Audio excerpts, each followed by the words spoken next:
Dua kelompok warga di Kota Makassar, Sulawesi Selatan terlibat tawuran. Akibat tawuran, satu warga terkena busur pada bagian kepala. Bentrokan antar warga ini terjadi di Jalan Veteran Selatan, Makassar, Sulawesi Selatan. Bentrokan melibatkan kelompok warga dari Jalan Maricaya dengan kelompok warga dari Jalan Rapocini. Akibat kejadian ini, satu warga terkena busur di bagian kepala. Korban dilarikan ke RSKD Dadi, kemudian dirujuk ke Rumah Sakit Bayangkara Makassar untuk menjalani operasi. Personel kepolisian pun dikerahkan untuk meredam tawuran.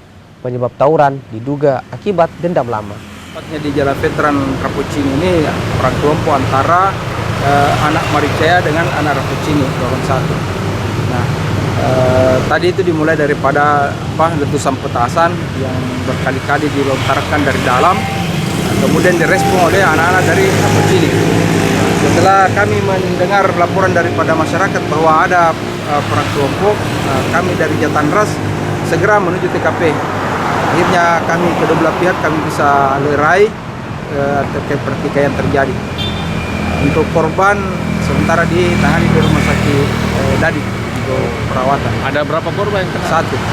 Jadi situasi saat ini di lokasi Untuk situasi di lokasi saat ini sudah aman dan kondusif. Untuk kedua belah pihak kita sudah himbau untuk segera